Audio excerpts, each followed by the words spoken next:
Welcome to the John and Heidi Show podcast. John and Heidi. Here's John and Heidi.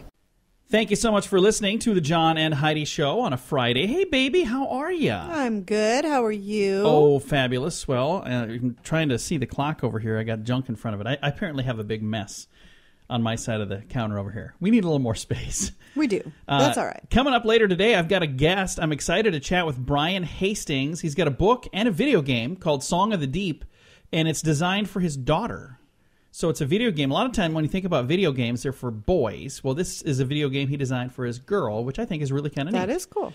So be listening for an interview with him a little bit later. Hey, more than age, marital status, blood pressure, and smoking, anxiety is the top cause of heart attacks, according to the study from Lown Cardiovascular Research Foundation of Massachusetts. So maybe calm down and don't have so much anxiety, Heidi. Yeah. You have a lot of that lately. Yeah, I do. And moving on, take a deep breath.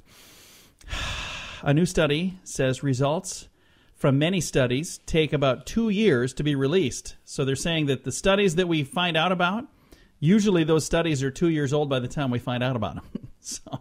And a lot changes in 2 years. And I wonder how long it took for that study to get out. You think the study is 2 years old? I don't know. Coming up, we got some special things happening today. We'll tell you about that in a bit. John and Heidi.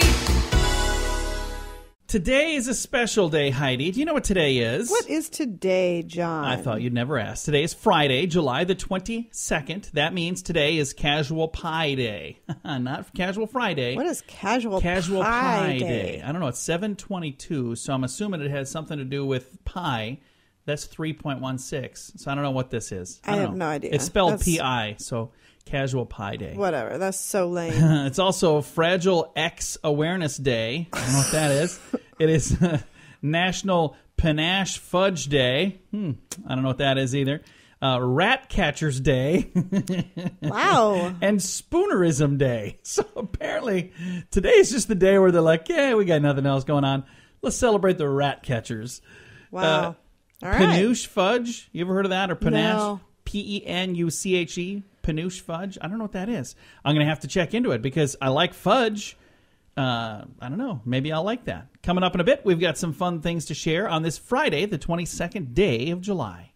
Whether you're an experienced shooter or someone new to self-defense, Front Sight Firearms Training Institute has a course for you. You may recognize Front Sight from their reality TV show filmed at this private range 45 minutes west of Las Vegas. A Diamond Lifetime membership is $15,000, but we have a special price of just $3,000 available now only at radiosavings.com. This lifetime membership allows you to take over 50 courses as often as you'd like at Front Sight Firearms Training Institute. Get this deal right now at radiosavings.com.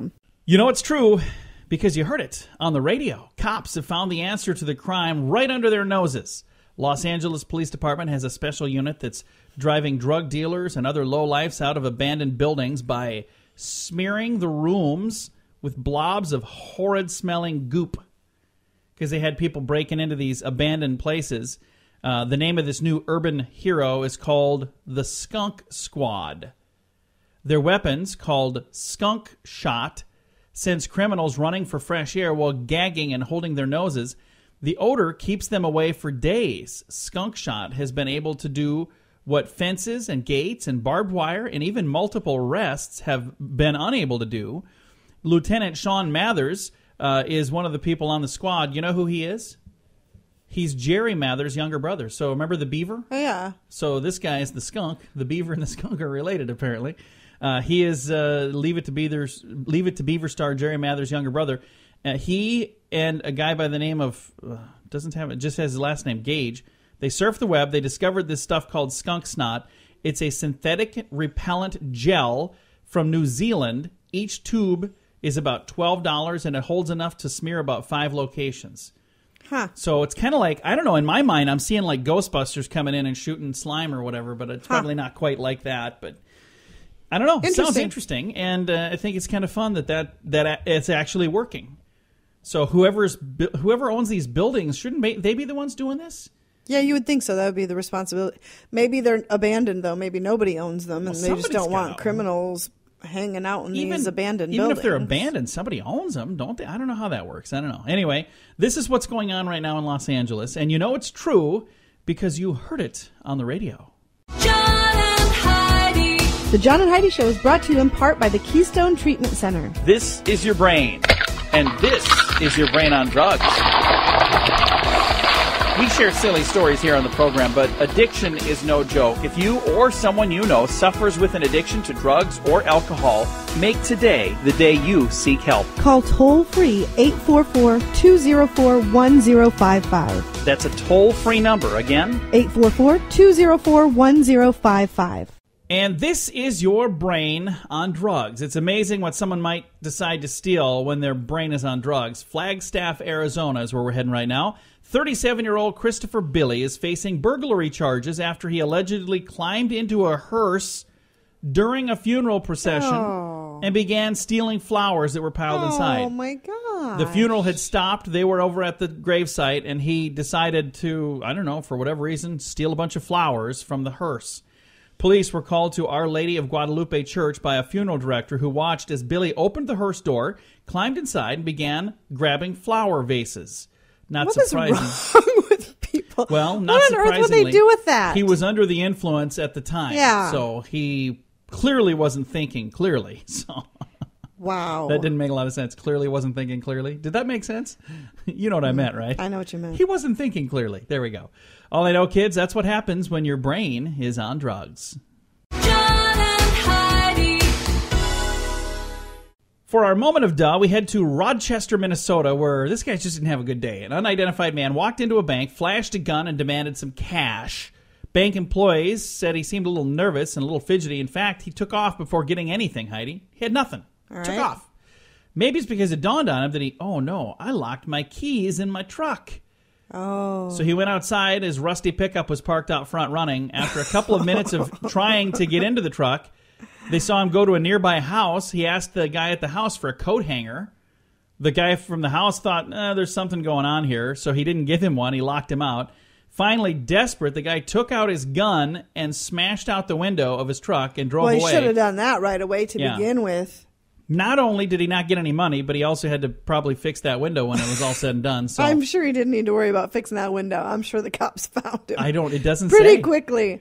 I don't even know if they it called the took that police. long. Yes, they would have. It doesn't say in here that they did. Absolutely, they would have. wouldn't They take wouldn't the have just police let that him long. drive away. I have no clue. All I know is that guy was not having a good day. That was in Rochester, Minnesota. Got your scoop of the day coming your way. Thanks for listening to the John and Heidi Show. The Scoop of the Day is brought to you by Wells Blue Bunny. If you want delicious ice cream, be sure to look for the Blue Bunny. Sure to have your favorite flavors. Learn more at bluebunny.com. Now, your scoop of the day. A semi-truck suffered a tire problem and the driver lost control. He was uninjured, but his cargo spilled all over a Florida highway, and it's too bad there were no hot dog trucks or French fry trucks around, because guess what spilled all over?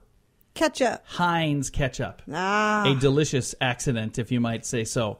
That would be interesting to pull up on a truck filled with ketchup. Now, I wonder if it was bottles of ketchup or if it was like a tanker I don't of know, ketchup. but why would there be a tanker I of don't ketchup? know. They were delivering it to our house. Don't think it was probably a tanker Probably of not. ketchup. I just, in my mind, it's what I'm thinking. Acoustic ecologist Gordon Hempton thinks he found the quietest square inch in the United States, and he marked it with a red pebble that he placed on a log in a corner of the Hoh Rainforest in Olympic National Park in western Washington.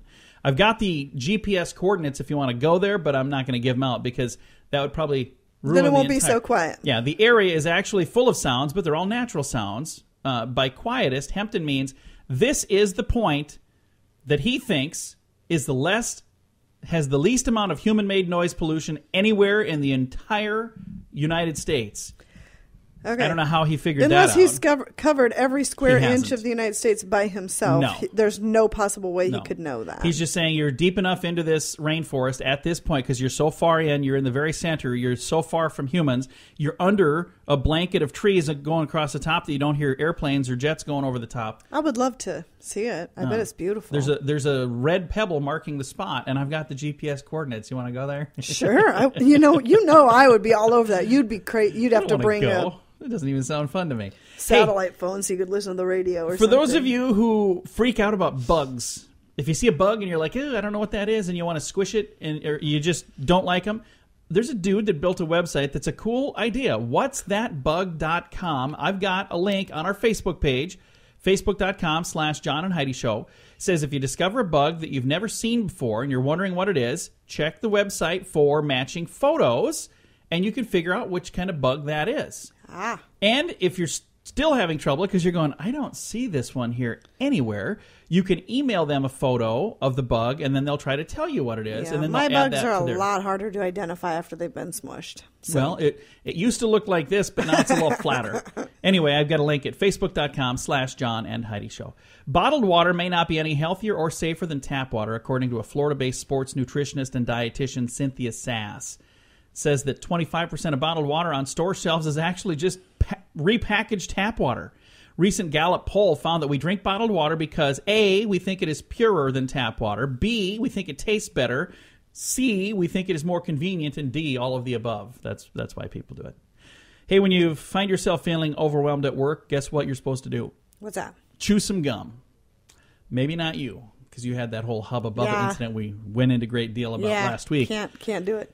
Australian researchers say people who chew gum while taking math and memory tests have a 17% drop in self-reported stress. The act of chewing may subconsciously be associated with positive social settings like meal times, and this association can reduce stress, according to the author of the study, Andrew Schooley, Ph.D. So there you go. The government has placed 12 species of flies on the endangered species list. Really? 13 species of flies. Just kidding. I didn't really kill a fly there. Does that really matter? I don't know. Apparently it does. I mean, Can I not do they swat? do something? I don't know. Here's my thing. If they're on the endangered species list and I swat a fly, would I get arrested? I don't understand what... Because to me, I'm shocked that there are 12 different species of flies. There's more than that. There's 12 on that list alone. So there you go. Interesting news right there. Had a lot of other stories I was going to try to get to during the Scoop of the Day, but we didn't get to them, but we'll get to them later. Thanks for listening to the Scoop of the Day on the John and Heidi Show. John and Heidi. This has been quite an election so far, and we've got a long ways to go. Stay informed at politicalstorm.com. It's a cool site with political news and information on the campaigns, plus a place to chime in and have a say in what you think. If you're into politics, you need to check out politicalstorm.com. Get informed from several different sources all in one place. Listen to podcasts like mine and learn about current election topics, read fun editorials, and engage your brain. It's your country. It's your vote. It's your voice. Politicalstorm.com. That's politicalstorm.com. John and Heidi. Thank you so much for listening to the John and Heidi Show on a Friday. We got a special guest joining us right now. He's an author and the creator of a video game called Song of the Deep, and that's also the name of the book as well. Brian Hastings. Brian, how are you, sir? Hi, John. I'm great. How are you? Fantastic. And we're going to be talking here about your book and your video game, Song of the Deep. Now, that's the name for both the game and the book. Is that right? That's correct. So let's talk a little bit about what inspired you to create this book and to create this video game. What was the inspiration? One of the best things is they were actually developed in parallel. It wasn't like one was a derivative product of the other, and they actually came out on the same day, just July 12th. But yeah, the inspiration started out. It was a story I wanted to write for my daughter. It was I wanted to create a hero that would reflect the qualities I wanted her to admire about herself. And that's the thing that's neat about this. A lot of video games that come out are really geared more towards young men, but this is really kind of geared towards young ladies. That's true, yeah. I think it is. And it's also it's a different kind of hero. I think it's maybe a different kind of heroine than what you typically see in games. Now, the concept for the game, Song of the Deep, again, this is something you said you kind of wanted to create for your daughter, but what is the premise of the game, and how does this all come together, and what is the game about? So it's about a 12-year-old girl named Marin who lives at the edge of the sea with her father is a fisherman, and he goes out to sea every day to catch food for the dinner, and when he comes back at night, he sings her lullabies of this mysterious world below the sea, of giant serpents and a lost city of gold.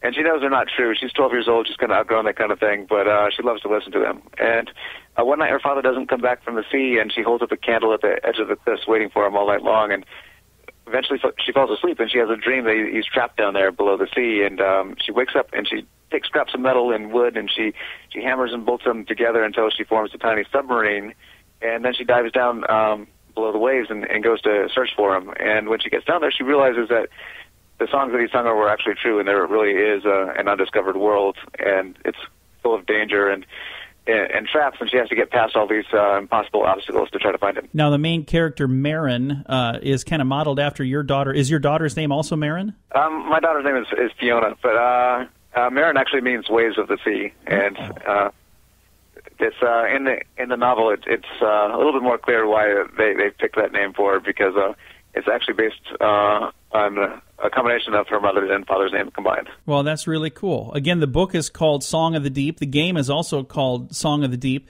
And there's something really neat about this, again, with the main character being a young female. And it's kind of a neat thing, because there's a lot of information out there right now talking about how having that female role model is a really good thing for young girls, isn't it? I think it really is, and that was part of the reason I wanted to create it, but also because my own daughter had, when she would see, she likes female protagonists a lot, and she would always talk about how beautiful they are when she would tell me about them.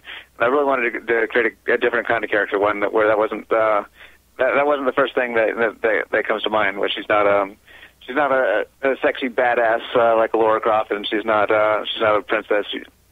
She's just a regular girl, but who does incredible things. And that's something that's really nice. I know for years, thinking about role models for females, young girls would play with Barbie dolls and expect that that's what they were going to look like when they grow up, and it was a really difficult thing for any girl to obtain that type of figure. And I know lately they've changed the shape of Barbie dolls because of that. But I think this is really cool that you created a character that, it's something that almost anybody that reads this can kind of live up to that. And I like that. I think that's a really cool idea. Thank you very much. I think that's why it's been resonating with people. I think we can all identify with it.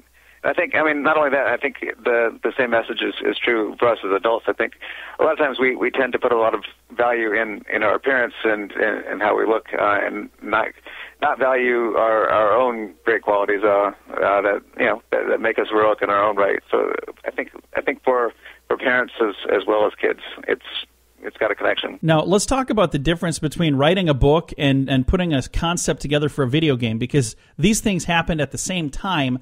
Which was more difficult, to do the concept for the game or the concept for the book, or were they both equally challenging? Well, the initial concept came pretty fast. It was just a 3-paragraph pitch, and that really connected with people in the office and with Sterling Publishing with the initial manuscript.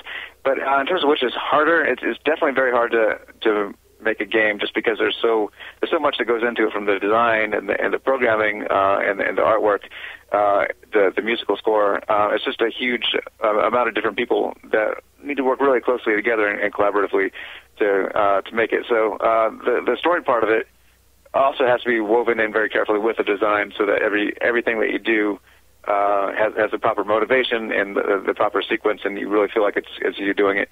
So I think in that sense it has some more, I guess, a different kind of set of challenges. Writing a book, the big challenge is finding the right voice for the hero. It needs to you need to connect with the character immediately and feel like you know who she is, and this is really her talking. So the big challenge there is finding and just the fact that you're kind of starting with a blank slate, right? You're starting with an empty page, and there's not as much to go off of. Thank you for taking some time to chat with us. If I'd like to get a copy of this, where can I find it? I know it's available, has been now for a little over a week. Where do we find it? You can find the book at BarnesandNoble.com and Barnes & Noble stores, and the game is available in physical version at GameStop.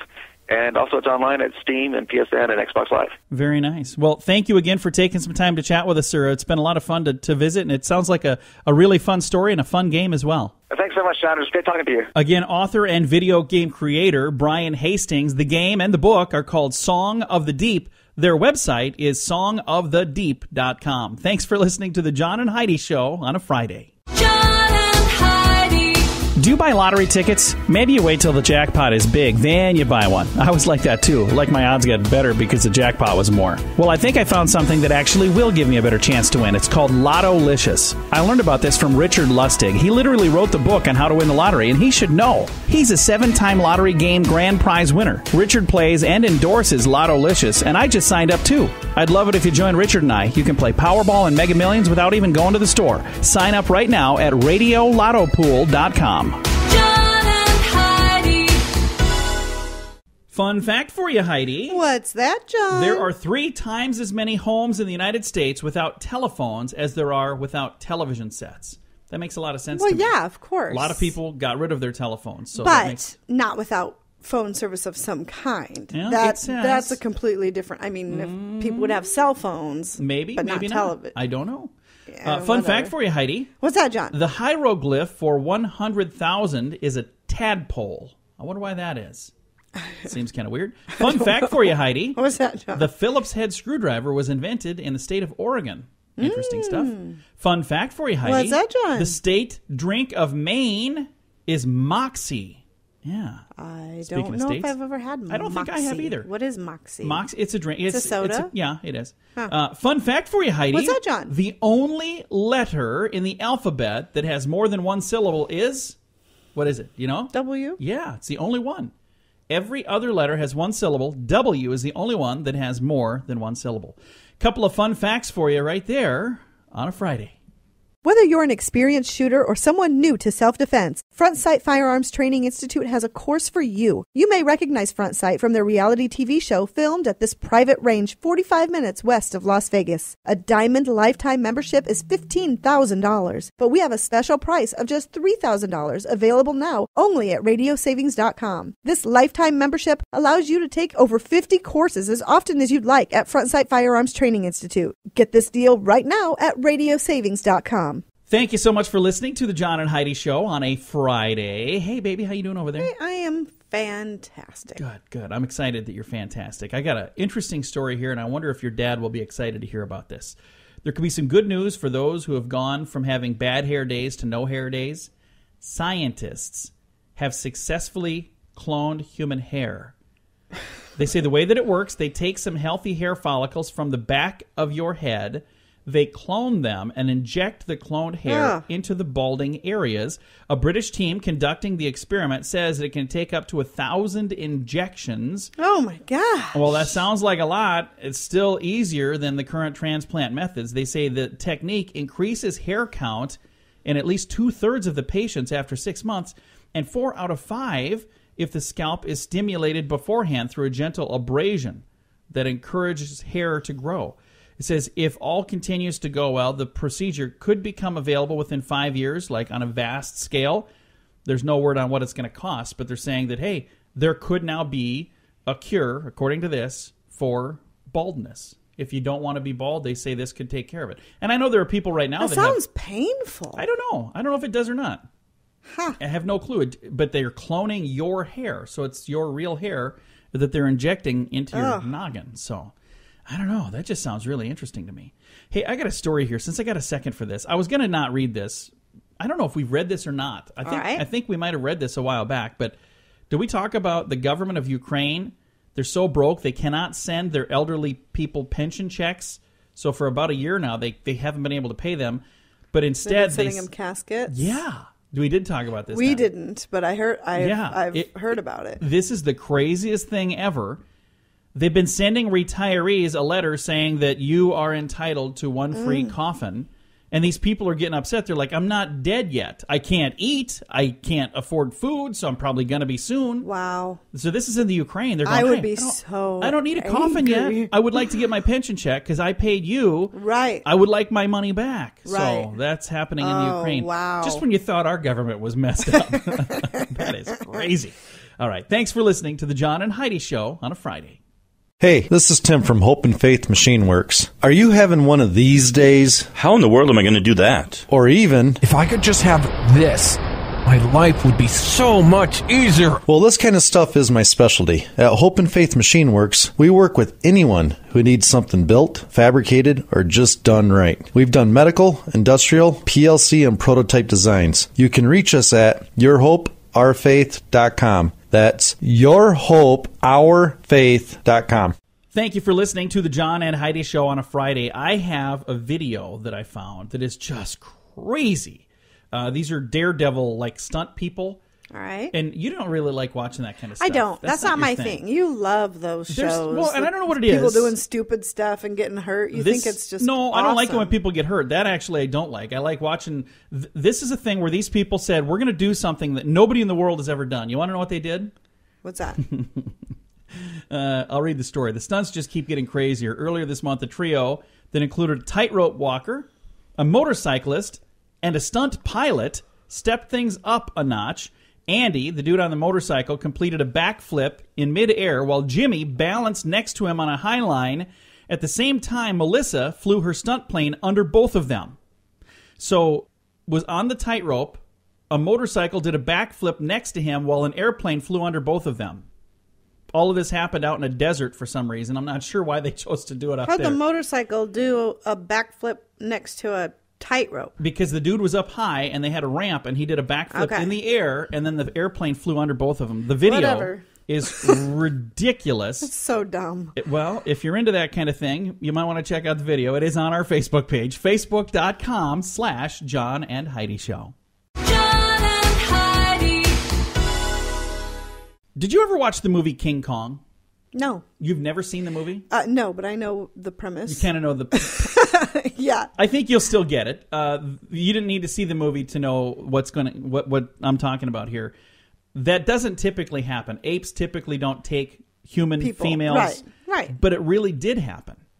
When it happens, it's terrifying. One of the most shocking incidents on record happened in 1914 when the president of France, his wife, was carried off by an escaped orangutan while she was sunning herself in a garden in Paris. Yeah, she was laying out and a crazed ape hauled the beautiful woman to the top of a tall tree and he held her captive there for 3 hours. The French First Lady was rescued, but the incident was kept a closely guarded national secret for over 40 years. So really, they couldn't talk about it. It was like, why? Hush, hush, because they were embarrassed that she was... Well, I'm sure it was embarrassing. I'm sure her... Why couldn't they talk? I'm sure her guards were probably not too thrilled. He was just, let me...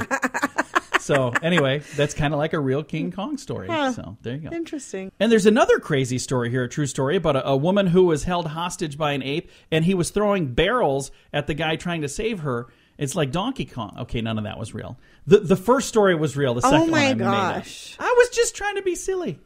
I can tell by rolling of your eyes that it didn't work. So, well, all of that build-up for that. The first part was true. Second part was just me being me. Thanks for listening to the John and Heidi Show. John and Heidi. This has been quite an election so far, and we've got a long ways to go. Stay informed at politicalstorm.com. It's a cool site with political news and information on the campaigns, plus a place to chime in and have a say in what you think. If you're into politics, you need to check out politicalstorm.com. Get informed from several different sources all in one place. Listen to podcasts like mine and learn about current election topics, read fun editorials, and engage your brain. It's your country. It's your vote. It's your voice. Politicalstorm.com. That's politicalstorm.com. Thank you for listening to the John and Heidi Show on a Friday. I have a list of inventions that exist now, but at one point they were told that they were impossible. I think this is really neat. Some examples of things that, now are possible that at one point clearly weren't. The first successful cast iron plow invented in the United States was in 1797. The New Jersey farmer that came up with this, they rejected the patent because they said that cast iron would poison the land and it would stimulate the growth of weeds. So they said no. But that's what later became like the farming revolution. I wonder what the thought process was behind cast iron stimulating the growth of weeds. We just didn't know what we were talking about, clearly. Huh. An eloquent authority in the United States declared that the introduction of the railroad would require the building of many insane asylums because it would drive people mad with terror at the sight of locomotives rushing across the country. In Germany, it was proved by experts that if trains went from as fast as the frightful speed of 15 miles an hour, blood would spurt from travelers' noses. Oh, holy cow. And passengers would suffocate when going through tunnels. So this was proven by German experts way back in the day. Commodore Vanderbilt dismissed Westinghouse with his air brakes for trains, stating, "I have no time to waste on fools." Westinghouse, of course, later did very, very, very well with that. But he was trying to give that to Vanderbilt, who also did well, but didn't want to listen to that nonsense. Those who loaned Robert Fulton money for his steamboat project stipulated that their names be withheld for fear of ridicule. for them supporting anything so foolhardy.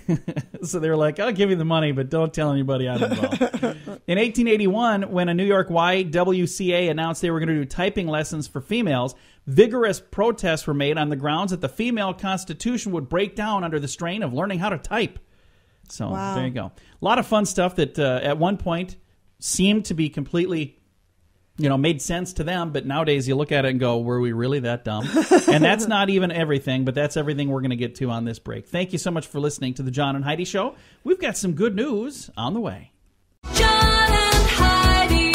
This portion of the John and Heidi Show is brought to you by the John and Heidi Show. That sounds kind of funny, but it's true. Go to your local radio station and ask them to start carrying the John and Heidi Show. Here's the best part. They can carry the show for free. They play a couple commercials, but it doesn't cost them anything every month. So if you know a radio station that could use a little bit of help, send them our way. Send them to johnandheidishow.com. Again, johnandheidishow.com. We would love to do a radio program in your community. Then you could listen to the podcast and listen to us on the radio. John and Heidi.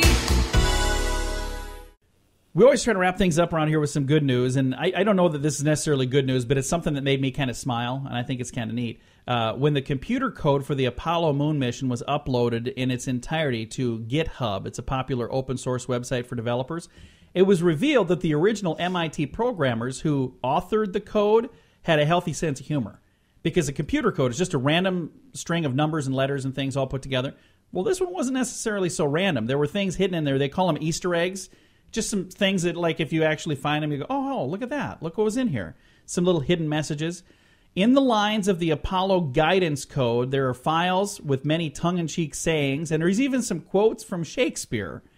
So there's a guy that went through like a 4-minute podcast talking all about all the stuff they found in there. But when they were programming, instead of just being random X's and O's and Y's and ones and zeros and all that, they actually had it. So the code that programmed this space flight for the Apollo mission had like well-known sayings and goofy little things that they put in the code, which I think is kind of funny. Scientists with a sense of humor. I think that's important that they did.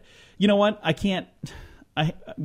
have a link to that on our Facebook page, facebook.com/John and Heidi Show. I got to go back to the thing I skipped some stuff, these inventions that, the things that they said. Well, what's our good news? That was the good news. That's good news. That was my good news. I just thought it was kind of funny. Good news that scientists can have a sense of humor. Yeah. So listen to this. Joshua Cooper Smith. This is for those of you just tuning in. These are things that, inventions that were impossible that now exist. Men insisted that iron ships would never float. They would damage more easily than wooden ships, and they said they would rust out and sink to the bottom. So they're like, you can't make a boat out of metal. Not all boats are made out of, not all, but most. Right. Joshua Cooper Smith was arrested in Boston when he was trying to sell stock in this new telephone company. And they said, all well-informed people know it is impossible to transmit the human voice over a wire. So that was in his arrest record. He was arrested for trying to sell stock in a telephone company. They said it doesn't exist. Well, it did. It was just new. And then the last one on here, the editor of a newspaper refused to ride in an early automobile, claiming that it was, quote, incompatible with the dignity of my position, end quote. Okay. Couldn't ride in that newfangled automobile. So funny stuff. I'm going to share all of those on our Facebook page, too, just because I think that's pretty clever and pretty fun. And if you find some fun stories that you think need to be added to that as well, be sure to share them as well. Facebook.com/John and Heidi Show. Time to say goodbye, Heidi. Goodbye, Heidi. Goodbye, everybody. Have a great day. Thanks for listening on a Friday.